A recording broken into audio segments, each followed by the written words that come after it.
Buenas. Vamos a ver teología bíblica y vamos a empezar a hacer un repaso de algunas definiciones que ya conocemos de otras materias. ¿Qué es teología? Nosotros sabemos que la palabra teología tiene que ver específicamente en su significado con el término palabra o logos, es decir, es el lenguaje acerca de Dios. Evidentemente, como dijo un pensador, si las palabras humanas son incapaces de describir el distintivo aroma del café, ¿cómo pretenden manejarse con algo tan sutil como Dios?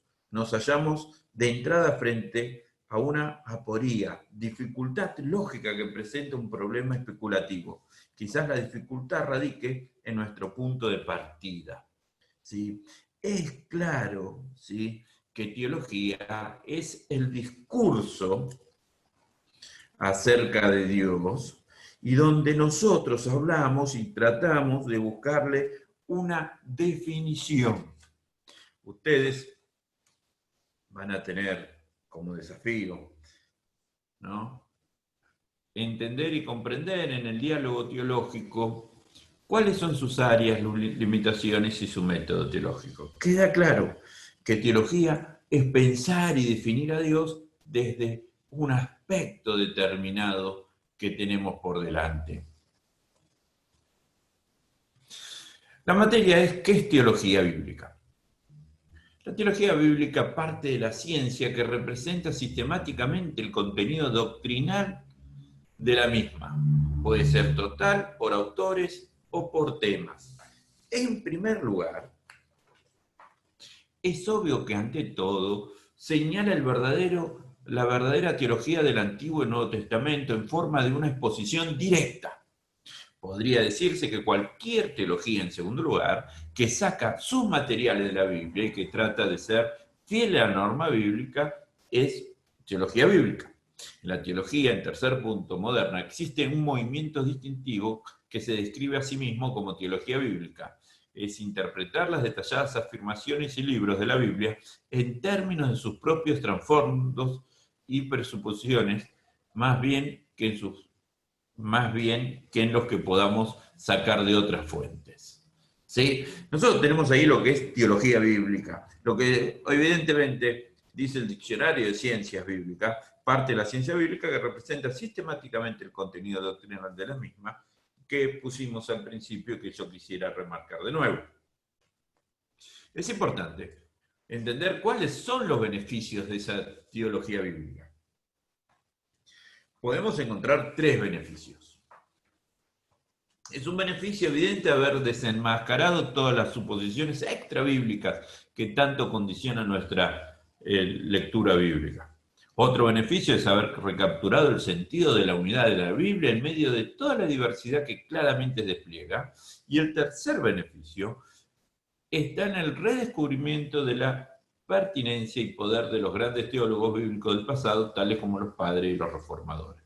Es evidente que cuando nosotros hacemos teología bíblica sacamos todas esas suposiciones extrabíblicas que condicionan nuestra lectura. Por ejemplo, lo que nos dijo un pastor o nos dijo un profesor o lo que nos dijo una maestra de escuela dominical que no está en la Biblia, determina nuestra lectura y eso lo podemos sacar a través de la teología. Con la lectura de la teología bíblica podemos recapturar el sentido de unidad que tiene tanto la Biblia. Y evidentemente, históricamente podemos redescubrir aquellos teólogos que hicieron parte fundamental de la teología bíblica. No hay que olvidarse que Lutero, por ejemplo, descubrió su gran teología leyendo la Biblia.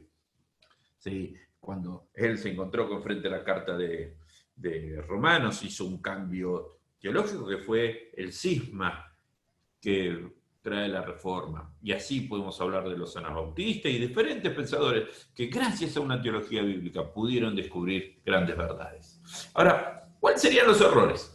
Esto es un detalle que yo me gustaría marcar, porque es evidente que más allá que hay un beneficio que podemos quedar, hay algunos errores que debemos tener cuidado. En primer lugar, puede cuestionarse si el movimiento realmente ha logrado obtener un concepto genuino bíblico sobre la inspiración bíblica. Es una cuestión, ¿no? Pensar en la inspiración bíblica, ¿sí? Porque una cosa es romper con las formulaciones tradicionales o enfatizar aspectos que han sido descuidados, pero muchas de las exposiciones indican claramente que hay una actitud evasiva en cuanto al punto de lo que la Biblia reclama para sí. En segundo lugar, existe confusión en cuanto a la confiabilidad histórica de la Biblia. Discutimos constantemente, ¿sí?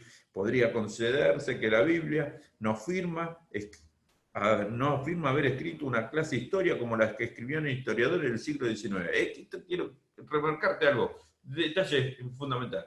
La Biblia no es un libro de historia. Y no es un libro de historia como nosotros pensamos que es. Pero un número demasiado grande de escritores de esta nueva corriente persiste en jugar a la Biblia con normas que no son bíblicas. En grados diferentes se puede notar que se pone en duda la historicidad de lo que la Biblia claramente quiere que se tome como hechos reales. No podemos estudiar a la Biblia o pensar en la Biblia con los objetivos humanos y contemporáneos que tenemos. En tercer lugar, existe una notable vacilación para aceptar lo que es obviamente el punto de vista bíblico en cuanto al asunto de los milagros. Este error se basa obviamente está ligado a los dos últimos, los dos errores primeros,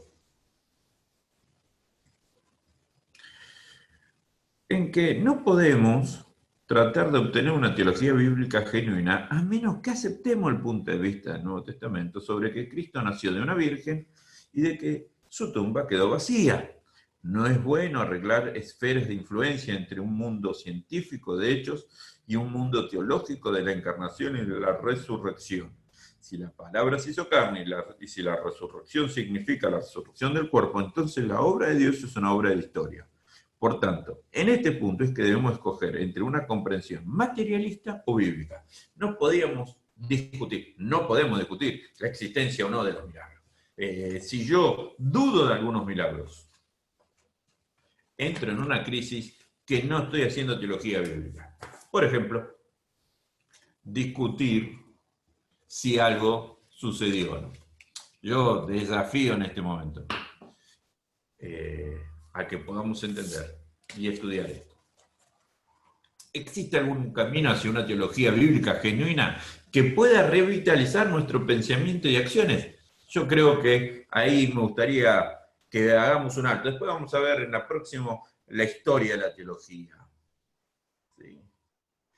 Evidentemente, todos los teólogos deberían estar juntos para crecer en la obra exegética, pero tenemos que crecer y estar preparados a detectar y corregir los prejuicios de la metodología. Evidentemente, hay mucho que aprender del movimiento moderno como una buena contribución en esta esfera. El movimiento moderno mismo tiene mucho que aprender, pero no sería imposible que pudiéramos llegar a la verdadera meta si lo hacemos con una discusión y una interacción paciente y humilde, ya que tenemos la Biblia como blanco común, el deseo común de conseguir una teología genuinamente bíblica. Una teología genuinamente bíblica se va a basar en la discusión de la Biblia, en el estudio de la Biblia y en el desarrollo de la Biblia, pacientemente, sin caer en errores. La próxima, vamos a ver un poco de la historia. ¿Sí? Vamos a tratar de suplantar un poco las clases de Zoom que estamos teniendo por videos para no tener problema de conectividad. Que el Señor te bendiga en este tiempo.